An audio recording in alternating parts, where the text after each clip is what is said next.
Yamaha phasor 25 250 CC বাইকটি জনপ্রিয় এর মাস্কুলার লুক এবং ইউনিক ডিজাইনের কারণে, বিশেষ করে এর ফ্রন্ট সাইড হেডলাইট সহ এর ফ্রন্ট সাইডের ডিজাইনটা এমনভাবে করা হয়েছে যা সত্যিই আপনাকে মুগ্ধ করবে। যেমন পছন্দ করতে বাধ্য হবেন তেমন কিছুটা হতাশও হবেন।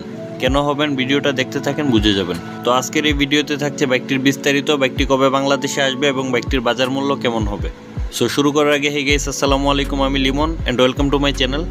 সো শুরুটা যদি করে এর ইঞ্জিন দিয়ে, এর ইঞ্জিনে ব্যবহার করা হয়েছে 249 CC fuel injected single cylinder air cold 4 stock SOEC 2 valve blue core একটি ইঞ্জিন। ইঞ্জিনটি থেকে ম্যাক্সিমাম পাওয়ার প্রডিউস করতে পারবে 20.9 HP এট 8000 RPM এবং ম্যাক্সিমাম টর্ক প্রডিউস করতে পারবে 20 Nm এট 6000 RPM। Engine board 74 mm, stock 58 mm। Fuel system হিসেবে ব্যবহার করা হয়েছে fuel injection system. Compression ratio 9.8/1 এবং রয়েছে 5 স্পিডের একটি গিয়ারবক্স। ক্লাচ হিসেবে ব্যবহার করা হয়েছে ওয়েট মাল্টিডিস্ক ক্লাচ এবং স্টার্টিং মেথড হিসেবে থাকছে ইলেকট্রিক সেলফ স্টার্ট সিস্টেম। একটি 250 সিসি বাইক হিসেবে বাইকটি খুবই আন্ডার পাওয়ার হয়েছে, যদিও আমরা জানি ইয়ামাহার বাইকগুলো একটু আন্ডার পাওয়ার হয়। বাইকটির বডিতে ব্যবহার করা হয়েছে length 2015 mm, wide 775 mm, height 1115 mm, seat height 795 mm, wheel base 1360 mm, ground clearance রয়েছে 160 mm এবং রয়েছে 14 লিটারের একটি ফুয়েল ট্যাঙ্ক। বাইকটিতে কার্বোরেট রয়েছে 157 কেজি।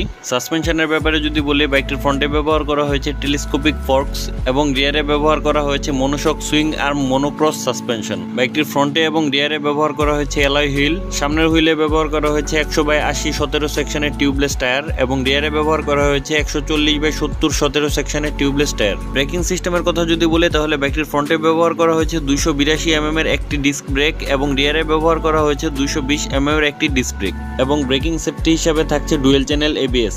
ইলেকট্রিক ফিচারের কথা যদি বলি, তাহলে বাইকটিতে রয়েছে 12 ভোল্টের একটি সম্পূর্ণ মেইনটেনেন্স ফ্রি ব্যাটারি। ফ্রন্টে রয়েছে LED হেডলাইট, রিয়ারে রয়েছে LED টেল লাইট এবং রয়েছে LED টার্ন লাইটস।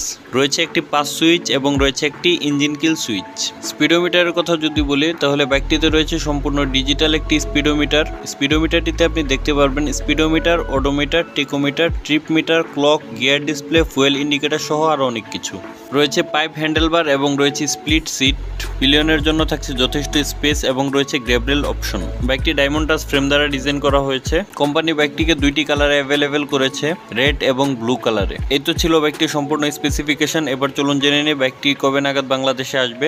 যেহেতু ইয়ামাহা এখনো তাদের বেশি সিসির বাইকগুলো বাংলাদেশে আনা শুরু করেনি, তো তারা জানিয়েছে তাদের বেশি সিসির বাইকগুলো আগামী জুলাই মাসের পর থেকে আসা শুরু হবে। তো সেই ধারাবাহিকতায় আমরা আগামী জুলাই মাসের পরে এই বাইকটিও পাবো ইনশাল্লাহ। তো এখন চলুন জেনে নিই বাইকটির প্রাইসের ব্যাপারে। পার্শ্ববর্তী দেশ ইন্ডিয়াতে বাইকটির এক্স শোরুম প্রাইস হচ্ছে 1,45,427 টাকা, যা সিকেডি হয়ে বাংলাদেশে আসলে এর মূল্য হবার কথা 3 থেকে 3.5 লক্ষ টাকার মতো। কিন্তু আমরা সকলেই জানি 3 থেকে 3.5 লক্ষ টাকার ভিতরে ইয়ামাহা কখনোই এই বাইকটি আমাদেরকে দিবে না। তো এবার চলুন বলি কেন আমি বলেছিলাম বাইকটি থেকে আপনারা হতাশ হবেন। বাইকটির যে প্রাইস, সেই হিসাবে বাইকটিতে অবশ্যই 4 ভালভের একটি ইঞ্জিন দেওয়া উচিত ছিল এবং লিকুইড কুল দেওয়া উচিত ছিল। প্লাস সেম প্রাইস রেঞ্জের ভিতরে যেখানে তার কম্পিটিটররা প্রোভাইড করছে 25 থেকে 30 bhp, সেখানে ফেজার 250 বাইকটি খুবই আন্ডার পাওয়ার রেখে দিয়েছে। এই কয়েকটা দিক থেকে অবশ্যই আপনারা হতাশ থাকবেন। তো আমার কথায় যদি কেউ কষ্ট পেয়ে থাকেন, অবশ্যই ক্ষমা সুন্দর দৃষ্টিতে দেখবেন। ভিডিওটি ভালো লাগলে একটু শেয়ার করে দিবেন। ভালো থাকবেন, সুস্থ থাকবেন। আল্লাহ হাফেজ।